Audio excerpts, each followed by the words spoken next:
Aller voir un film avec Tom Cruise a pour moi quelque chose de rassurant. Dès que je vois son nom sur une affiche, j'ai comme l'impression qu'il y a une certification sur la qualité du film. Comme quoi cela ne peut pas être un mauvais film. Au pire ce sera juste divertissant, mais jamais mauvais. Et Barry Seal American Traffic est loin, mais loin d'être mauvais. Bonjour à toutes et à tous, aujourd'hui nous allons parler de Barry Seal American Traffic, qui s'appelle American Made en VO. Pourquoi chez nous le titre est totalement différent? Je ne sais pas. Ce film est le dernier en date du réalisateur Doug Liman, qui est mais alors un très bon réalisateur, La mémoire dans la peau, Mr. and Mrs. Smith, et bien sûr le chef-d'œuvre de SF Edge of Tomorrow, l'un des meilleurs films de 2014. Et ce que l'on peut affirmer, c'est que Doug Liman est pas fatigué, à un tel point qu'il s'essaye à une nouvelle manière de réaliser.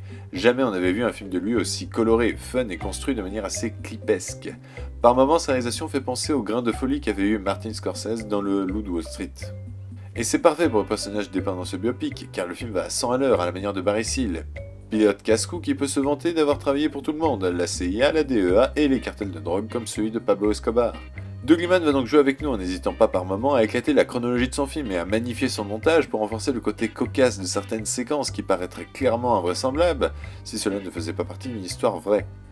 Tom Cruise est parfait en Barry Seal, en rajoutant une touche d'autodérision bien agréable qui permet au spectateur d'avoir un certain recul dans les quelques scènes présentant des moments graves, pour éviter de dénaturer le ton du film qui se veut finalement assez feel good.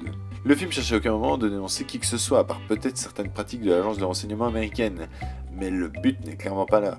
Le film cherche avant tout à présenter un personnage hors du commun, méconnu du public, à part ceux qui ont vu la série Narcos, mais perso je ne l'ai pas encore vu. Un mot également sur la bande-son très léchée et très 80s. Ça devrait commencer à lasser vu le nombre de films qui utilisent ce genre de ressort ces derniers temps, mais le film ne s'y attarde pas, et ces musiques finalement ne viennent pas faire perdre l'attention du spectateur, qui reste investi dans le film tout du long.